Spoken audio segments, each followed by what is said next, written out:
I am quite certain that you believe you know me, yet I am the secret of the world. I am so secret that when you are asked about me, you look to the mirror, and knowing that I have been exchanged for an imposter, I have adapted to invisibility.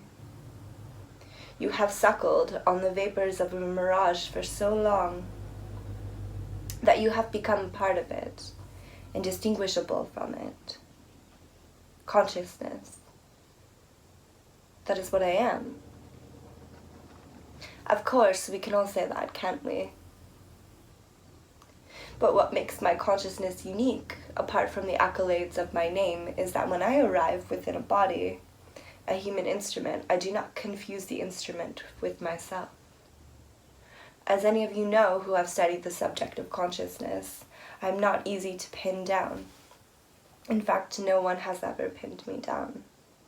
Philosophers, physicists, biologists, chemists, prophets, even cosmologists have sought to expose me. Their treasure maps are dotted with the cerebral symbols of higher mathematics. Their rainbows dive into a 3-pound gelatin mass that exonerates their quest. Their writings imagine me. But I remain an enigma. Every one of them will tell you this if they are honest. They can walk right up to the abyss, look into my face, and they see something that does not compute. That's me. I do not compute. How can the observable universe be 28 billion light years across, and yet it is contained in a brain that is 15 centimeters long? As I said, I do not compute. Consciousness is not an external. It is not a physical. It is not possessed of anything temporal or spatial. You can report on the effects on me. You can pin down the neural pathways, the areas of the brain that do this and that. But the experiencer, me, is still missing. The subjective ethers swell within my imperceptibility. Do you know why I am clothed in myth?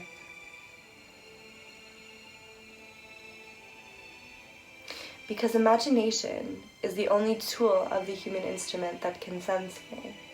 I am like the universe before the time of Galileo, waiting for the telescope.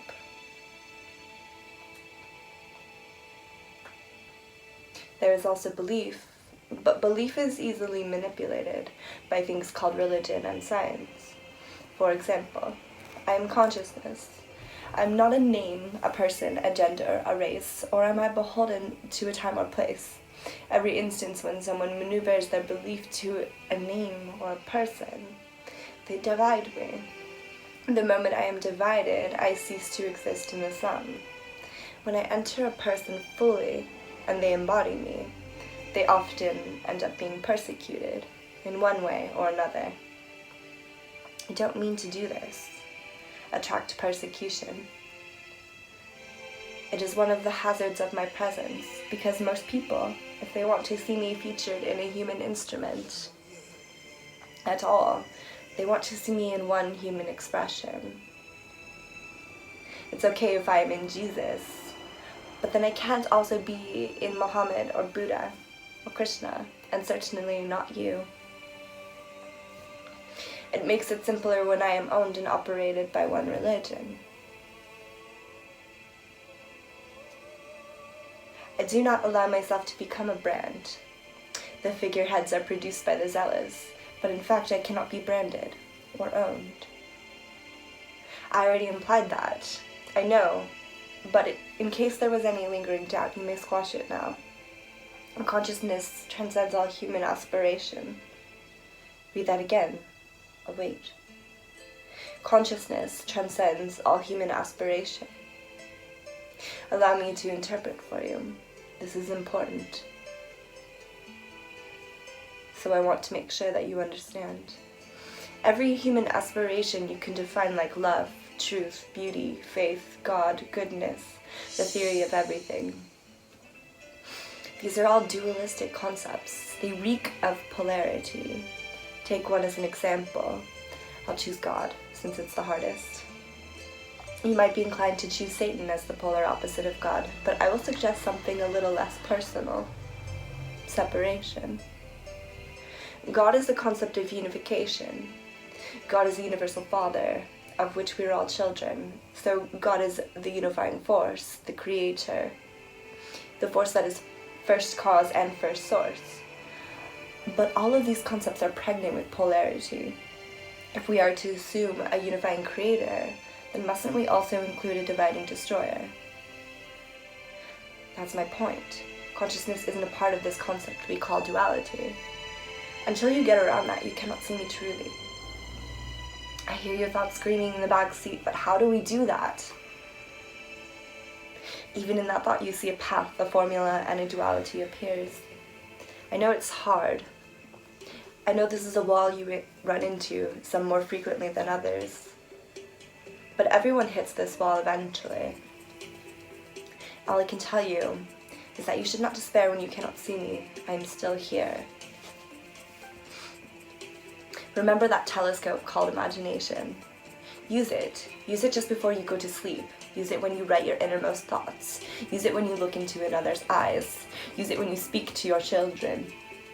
Use it as often as you can, and you still may never find me, but then, as I told you, I am the secret of your world.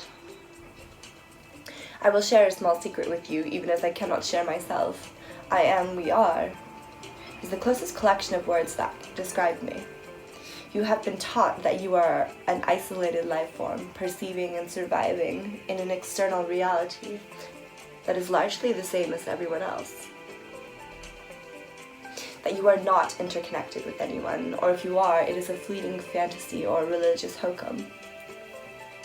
Regardless of your educational mastery, these two pillars of your education stand alone as fundamental precepts through which you view the world.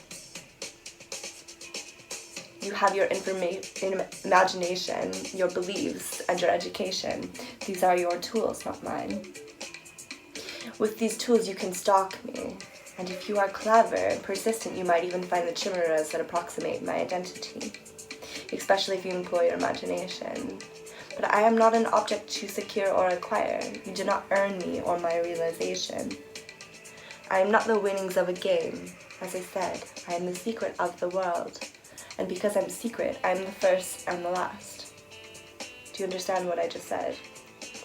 I'm not your creator. Think about it. If I created you, your consciousness, then there was a time when you didn't exist. And if you were created, what follows? That is correct. Destruction, birth and death, the cycle. I am consciousness. There is no time in me.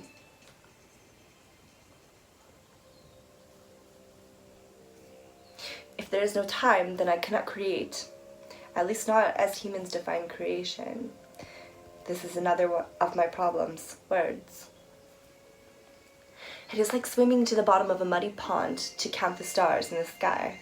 Why would anyone do that? Yet we throw words around as if they will pry open a crack in the seamlessness of reality. They don't. Words can be compelling, even inspirational, but they can just as easily enslave. Oh yes, they're very good at that. I don't mean that as a bad thing necessarily. You can have everything running free willy-nilly. Words gather human instruments into pastures. It is a way to organize a species. I know that sounds cold and distant. It isn't meant to, but I must be truthful here. There's a process, and this process proceeds with a plan. And this is a plan is allowed to evolve, to transform, to transmute, and to inform consciousness. In a way, it is entertainment. You might ask, why would consciousness require entertainment? The answer is contained in my singular declaration. I am the secret of the world. If you allow me that, then you must allow that the discovery of said secret would be a game of sorts. And aren't games meant to entertain? Humans are forever seeking the secret, me, and I'm forever hiding from them, you. But where do I hide? The obvious is inside the human instrument. After all, everyone has consciousness. Yes, I know, it's not the same consciousness, but that's what makes the game entertaining. There is a peculiar intangibility to my existence that causes you to seek me. This is a key attribute for a good game, the kind that pulls an entire species to ultimately unmask me, to point with one arm and explain, that is what we each are. I can almost hear the shortness of breath, the trembling heartbeats, the reverent oneness as you speak those words in the not-so-distant future. I'd like to return to my question. Where do I hide? The premise of the question is that I am hiding from you, and as I have said, it is true, I am hiding. The real question is not so much where am I hiding, but why. I'm often asked this question by seekers. Those are the ones who try to find me before all find me. They believe there is a race and a finish line and a pack of runners, of which they would prefer to lead rather than follow.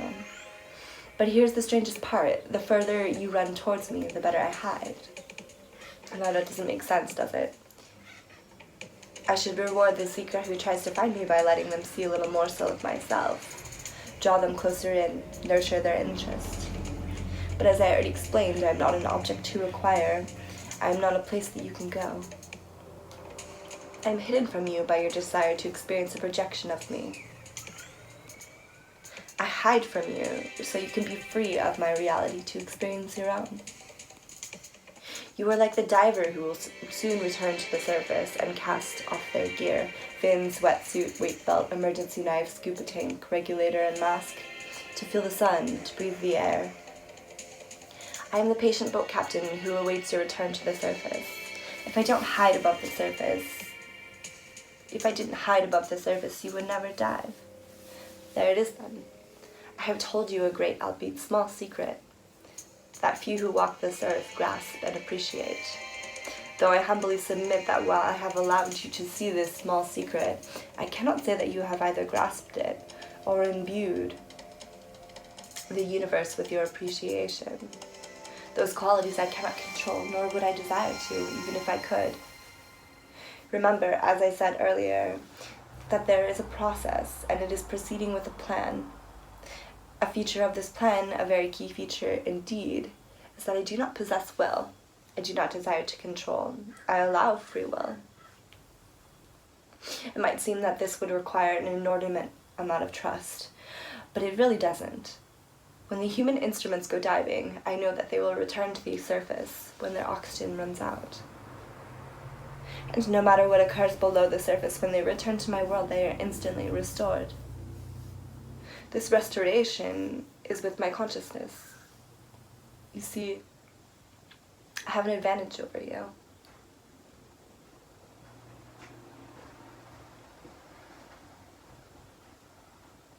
I truly exist.